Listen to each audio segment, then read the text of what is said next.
شروع اللہ تعالیٰ کے نام سے جو بڑا مہربان اور نہایت رحم کرنے والا ہے۔ اعوذ باللہ من الشیطان الرجیم، بسم اللہ الرحمن الرحیم۔ السلام علیکم ورحمۃ اللہ وبرکاتہ۔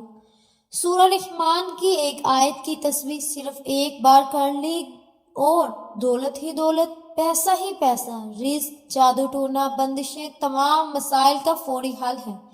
معزز ناظرین اور بہنوں، آج ہی سورہ رحمان کی بس یہ ایک آیت پڑھ لینا، آج ہی معجزہ خود اپنی آنکھوں سے دیکھ لینا۔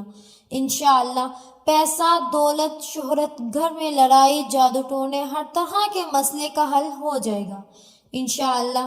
بے شک یقین نہیں آتا تو آزما کر دیکھ لیں۔ ناظرین کرام، آج آپ کی خدمت میں سورہ رحمان کی ایک آیت کا عمل لے کر حاضر ہوئی ہوں۔ اس ایک آیت کا وظیفہ آپ کی زندگی کے تمام مشکلات اور تمام پریشانیوں کو دور کر دے گا اور آپ کی ہر حاجت کو انشاءاللہ پورا کر دے گا۔ یہ وظیفہ رزق میں برکت کے لیے بہت ہی زیادہ مجرب ہے۔ جس بھی مقصد کے لیے آپ اس وظیفے کو کریں گے اور ان کلمات کو پڑھیں گے، آپ کا مقصد اللہ کے فضل و کرم سے پورا ہو جائے گا۔ ناظرین کرام، آج ہی سورہ رحمان کی آیت پڑھ لینا اور آج ہی معجزہ اپنی آنکھوں سے دیکھ لینا۔ اچانک سے آپ کی تمام مشکلات، آپ کی تمام حاجتوں کو پورا کر دیا جائے گا۔ یہ آیت کون سی ہے اور اس کا وظیفہ کیسے کرنا ہے، تمام تر تفصیلات جاننے کے لیے آپ سے گزارش ہے کہ آپ نے اس ویڈیو کو بالکل بھی سکپ نہیں کرنا اور ویڈیو کو آخر تک ضرور دیکھیں۔ ناظرین کرام، احادیث مبارکہ کا مطالعہ کرنے سے پتہ چلتا ہے کہ بظاہر چھوٹی چھوٹی نیکیوں پر بڑے بڑے اجر و ثواب کی بشارت دے دی جاتی ہے۔ اسی طرح کئی ایسے اعمال بھی ارشاد فرمائے گئے ہیں کہ جن کا ثواب تو ہے، ساتھ ہی ساتھ رزق کی وسعت، برکت اور کشادگی بھی ملتی ہے۔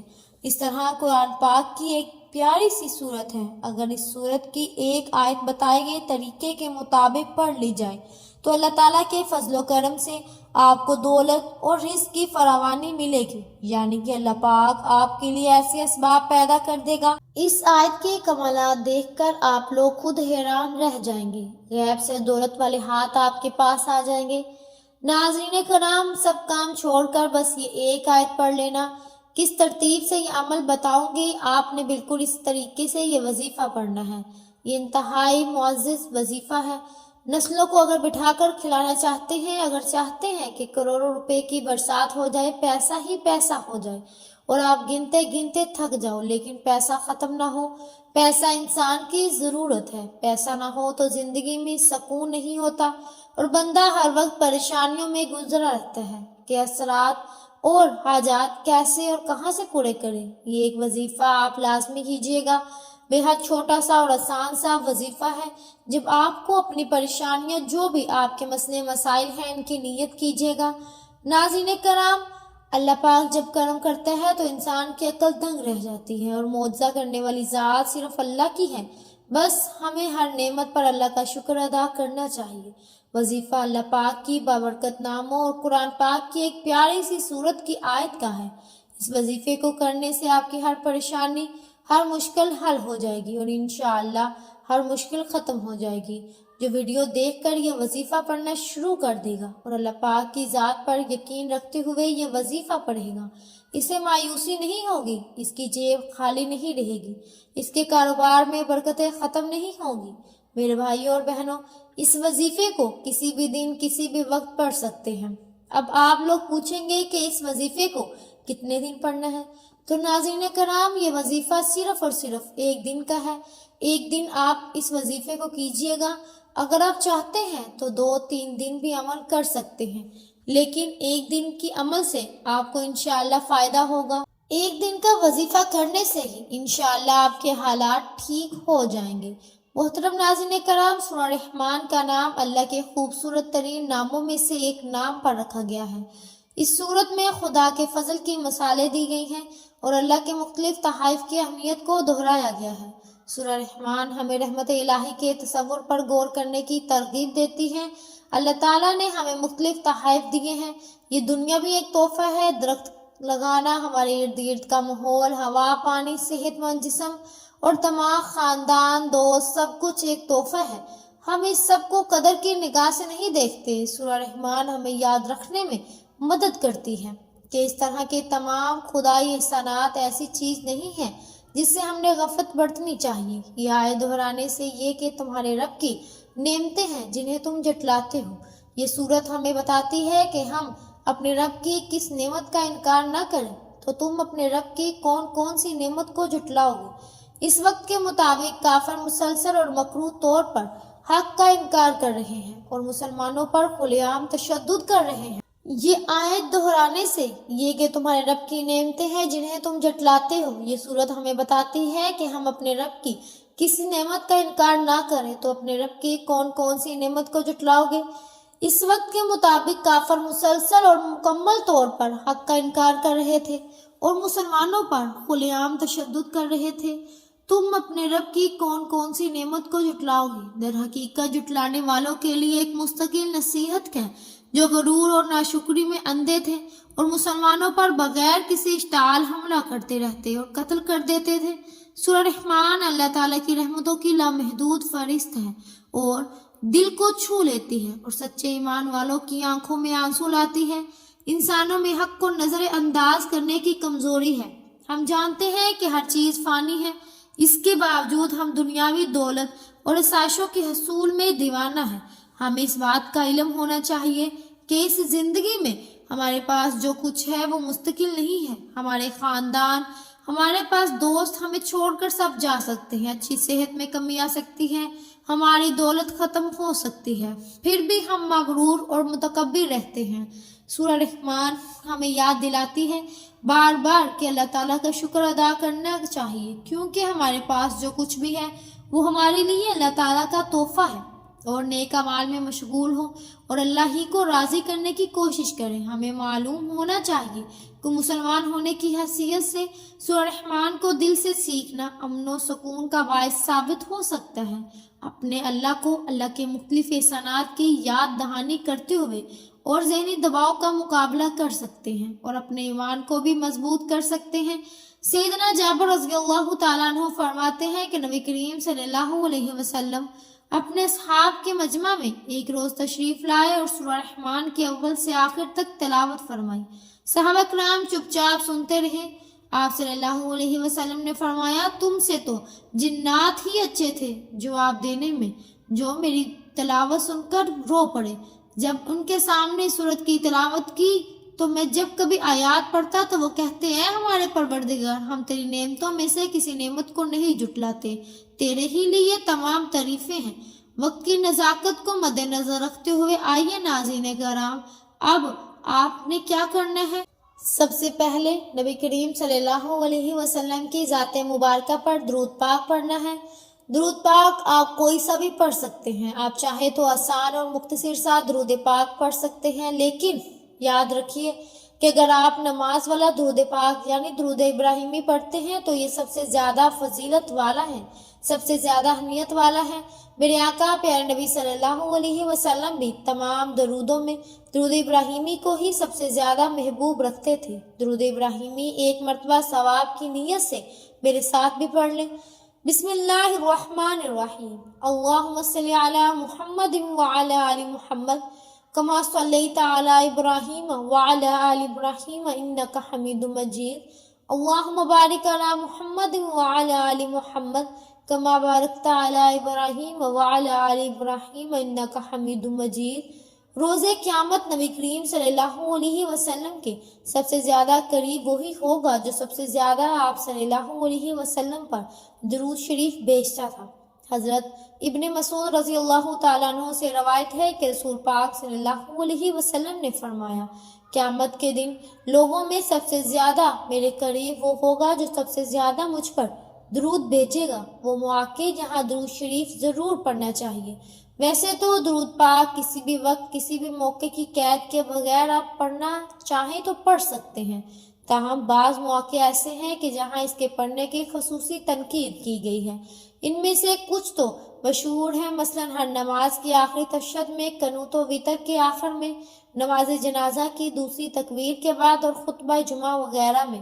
ان کے علاوہ مزید کچھ مواقع یہ ہیں کہ حضرت فضالہ بن عبید الرحمن رضی اللہ تعالیٰ عنہ بیان کرتے ہیں کہ نبی کریم صلی اللہ علیہ وسلم نے ایک شخص کو نماز میں دعا کرتے ہوئے سنا۔ اس نے آپ صلی اللہ علیہ وسلم پر درود نہ بھیجا، چنانچہ آپ صلی اللہ علیہ وسلم نے فرمایا کہ اس نے جلد بازی کی ہے۔ پھر آپ نے اسے بلایا اور فرمایا تم میں سے کوئی شخص جب نماز پڑھ لے تو سب سے پہلے اللہ تعالیٰ کی تعریف و ثنا بیان کرے، پھر نبی کریم صلی اللہ علیہ وسلم پر درود بھیجے، اس کے بعد جو چاہے اللہ سے مانگے۔ اور حضرت عمر بن خطاب رضی اللہ تعالیٰ عنہ فرماتے ہیں بے شک دعا آسمان اور زمین کے درمیان رکی رہتی ہے اور کوئی دعا اوپر نہیں جاتی یہاں تک کہ آپ نبی پاک صلی اللہ علیہ وسلم پر درود نہ بھیجیں۔ جب نبی کریم صلی اللہ علیہ وسلم کا ذکر کیا جائے تو ذکر کرنے اور سننے والے دونوں کو آپ صلی اللہ علیہ وسلم پر درود بھیجنا چاہیے۔ نبی کریم صلی اللہ علیہ وسلم کا ارشاد پاک ہے اس آدمی کی ناک خاک میں ملے جس کے پاس میرا ذکر کیا گیا ہو اور اس نے مجھ پر درود نہ بھیجا۔ نیز ارشاد فرمایا وخیل ہے وہ شخص جس کے پاس میرا ذکر کیا جائے اور وہ مجھ پر درود نہ بھیجے۔ ارشاد نبی صلی اللہ علیہ وسلم ہے جب تم مؤذن کو سنو تو تم بھی اس طرح کہو جیسے وہ کہے، پھر مجھ پر درود بھیجو، کیونکہ جو شخص مجھ پر درود بھیجتا ہے جو شخص بھی جب یہ کرتا ہے تو اللہ تعالیٰ اس پر 10 مرتبہ رحمتیں بھیجتا ہے، اس کے 10 مرتبہ تعریف کرتا ہے، اس کے 10 درجات بلند کرتا ہے۔ محترم ناظرین کرام، درود پاک پڑھنے کے بعد آپ نے سب سے پہلے اپنے مقصد کی نیت کرنی ہے۔ آپ نیا گھر چاہتے ہیں مانگ لیں، آپ نئی گاڑی چاہتے ہیں مانگ لیجئے، بینک میں آپ کو کوئی بڑی رقم درکار ہے وہ مانگ لیں، اپنی بیٹی یا بیٹے کا کہیں اچھی جگہ رشتہ کرنا چاہتے ہیں اس چیز کی نیت کر لیں، آپ کی اولاد نافرمان ہے اور آپ اپنی اولاد کو تابع کرنا چاہتے ہیں، شوہر نافرمان ہے آپ کی بات نہیں مانتا، اس مقصد کے لیے پڑھ لیں۔ آپ جو مرضی حاجت لے کر بیٹھیں گے انشاءاللہ آپ کی ہر حاجت ہر مشکل آسان کر دی جائے گی۔ آپ جو بھی نیت کر کے بیٹھے اس کے بعد آپ نے ایک بار تعوذ اور ایک بار تسمیہ پڑھنا ہے، یعنی کہ ایک بار اعوذ باللہ من الشیطان الرجیم اور بسم اللہ الرحمن الرحیم پڑھ کر وظیفے کا آغاز کرنا ہے۔ اور سب سے پہلے نمبر پر آپ نے جو وظیفہ پڑھنا ہے ناظرین گرامی وہ وظیفہ حسبنا اللہ و نعم الوکیل، حسبنا اللہ و نعم الوکیل کا پڑھنا ہے۔ یہ وظیفہ آپ نے کیسے اور کتنی تعداد میں پڑھنا ہے تو توجہ کیجیے گا، آپ پڑھیں گے تو یہ ایک شمار ہوگا۔ اس طرح سے حسبنا اللہ و نعم الوکیل آپ دائیں ہاتھ کی انگلیوں پر یا تسبیح کے دانوں پر صرف 11 بار پڑھیں گے۔ جب 11 بار آپ حسبنا اللہ و نعم الوکیل پڑھ لیں تو اس کے بعد آپ نے دوسرے نمبر پر جو وظیفہ پڑھنا ہے ناظرین گرامی وہ وظیفہ ہے یا رزاق۔ یہ وظیفہ بھی آپ نے دائیں ہاتھ کی انگلیوں پر یا تسبیح کے دانوں پر صرف 11 بار پڑھنا ہے۔ جب 11 بار آپ یا رزاق کا وظیفہ پڑھ لیں تو اب آپ نے تیسرے نمبر پر کون سا وظیفہ کرنا ہے، یہ سب سے خاص بات بتانے لگی ہوں، اسے دھیان سے سمجھ لیجیے گا ناظرین۔ اب آپ نے تیسرے نمبر پر سورہ کوثر پڑھنی ہے۔ بسم اللہ الرحمن الرحیم۔ سورہ کوثر قرآن پاک کی سب سے چھوٹی سورت ہے اور اس سورت کو دولت والی سورت بھی کہا جاتا ہے۔ ناظرین کرام اس کے بہت زیادہ فوائد ہیں۔ سورہ کوثر آپ نے تیسرے نمبر پر صرف 3 بار پڑھنا ہے اور اس کے بعد جو سب سے خاص وظیفہ ہے وہ آپ نے پڑھنا ہے اور وہ وظیفہ سورہ رحمان کی آیت کا ہے۔ اس وظیفے میں اللہ تعالیٰ ارشاد فرماتا ہے کہ تم اپنے پروردگار کی کون کون سی نعمتوں کو جھٹلاؤ گے، یعنی کہ فَبِأَيِّ آلَاءِ رَبِّكُمَا تُكَذِّبَانِ۔ ناظرین کرام چوتھے نمبر پر آپ نے اس آیت مبارکہ کو کتنی تعداد میں پڑھنا ہے یہ سمجھ لیجئے۔ آپ یوں پڑھیں گے تو یہ ایک بار شمار ہوگا۔ اس طرح سے آپ نے اس آیت مبارکہ کو اپنے دائیں ہاتھ کی انگلیوں پر یا تسبیح کے دانوں پر 100 مرتبہ پڑھیں گے، یعنی ایک مکمل تسبیح 100 دانوں کی آپ نے کرنی ہے۔ جب آپ یہ سارے اعمال بتائے گئے طریقے کے مطابق پڑھ لیں تو اس کے بعد آپ نے وہی درود پاک ایک بار پڑھنا ہے جو عمل کے شروع میں پڑھا تھا۔ اب آپ کا عمل مکمل ہو گیا۔ عمل کی مکمل ترتیب سمجھ لیجئے کہ سب سے پہلے باوضو مصلی پر بیٹھ کر آپ نے ایک بار نبی کریم صلی اللہ علیہ وسلم پڑھنا ہے۔ درود پاک پڑھنے کے بعد آپ نے اعوذ باللہ من الشیطان الرجیم بسم اللہ الرحمن الرحیم پڑھ کر سب سے پہلے نمبر پر 11 بار پڑھنا ہے، پھر دوسرے نمبر پر یا رزاق 11 مرتبہ پڑھنا ہے، تیسرے نمبر پر سورہ کوثر 3 مرتبہ پڑھنی ہے اور پھر آخری اور چوتھے نمبر پر قرآن پاک کی آیت مبارکہ جو آپ نے پڑھنی ہے، اور پھر آخر میں وہی درود پاک پڑھنا ہے جو آپ نے عمل کے شروع میں پڑھا تھا۔ یہ عمل کرنے کے بعد آپ نے رو رو کر گر گرا کر دعا مانگنی ہے اور اپنی ساری مشکلات، ساری حاجات اللہ تعالیٰ کو بتانی ہے، اور ان تمام حاجات کو آپ نے اللہ تعالیٰ کو پورا کروانا ہے، اور ساری امت مسلمہ کے لیے آپ نے دعا کروانی ہے۔ انشاءاللہ ناظرین کرام، آپ کی تمام پریشانیاں دور ہو جائیں گی اور تمام حاجات پوری ہو جائیں گی۔ یہ وظیفہ آپ کو باوضو حالت میں کرنا ہے۔ انشاءاللہ العزیز یہ وظیفہ آپ کی مشکلات کو جڑ سے ختم کر دے گا اور آپ کے رزق میں بے پناہ اضافہ کر دے گا۔ حضرت ابن عباس رضی اللہ تعالیٰ عنہ نے نبی کریم صلی اللہ علیہ وسلم سے ظاہری اور باطنی نعمتوں کے متعلق سوال کیا تو آپ صلی اللہ علیہ وسلم نے فرمایا کہ ظاہری نعمت اسلام ہے اور باطنی نعمت یہ ہے کہ اللہ سبحانہ تعالیٰ نے تمہارے بدا یعنی بد گناہگار اعمالوں پر پردہ رکھا ہوا ہے۔ ظاہری نعمت صحت، تندرستی اور انسان کے ایسا اخلاق ہے، اور باطنی نعمت معرفت اور عقل ہے۔ ظاہری نعمت وہی ہے جو آنکھوں سے نظر آتی ہے، مثلاً انسان کا مال، منصب، مرتبہ، اس کا حسن و جمال اور عبادت اور اطاعت کی توفیق، اور باتیں نعمتیں انسان کے دل و دماغ میں اللہ تعالیٰ کا علم، اس پر احسن یقین اور اللہ تعالیٰ کے بندوں سے مصائب اور آفات کو دور کرنا ہے۔ ناظرین کرامی، سورت میں 21 بار ذکر کیا گیا ہے، اور اسے بار بار اس آیات کا ذکر کرنے کا فائدہ اس آیت کے معنی کو ذہنوں میں رسخ کرنا ہے اور اس کی آیت کی اہمیت کو اجاگر کرنا ہے، کیونکہ جو چیز اہم ہوتی ہے اس کا ذکر بار بار کر کے اس کی تاکید کی جاتی ہے، اور جس چیز کے ذکر میں لذت ہو اس کا ذکر بھی بار بار کیا جاتا ہے، اور رب کی نعمتوں کے ذکر سے مسلمانوں کو لذت حاصل ہوتی ہے۔ ناظرین، آپ نے یہ وظیفہ لازمی کرنا ہے اور اللہ پاک سے دعا کرنی ہے کہ آپ کی ہر حاجت پوری ہو جائے۔ امید ہے کہ ہماری آج کی ویڈیو ضرور پسند آئی ہوگی۔ اگر آپ کو ہماری آج کی ویڈیو پسند آئی ہے تو ہمارے چینل پاکیزہ وظائف کو سبسکرائب کریں، لائک کریں اور شیئر کریں۔ ملتے ہیں اگلی ویڈیو میں، تب تک کے لیے اپنا بہت سا خیال رکھیے گا۔ اللہ حافظ۔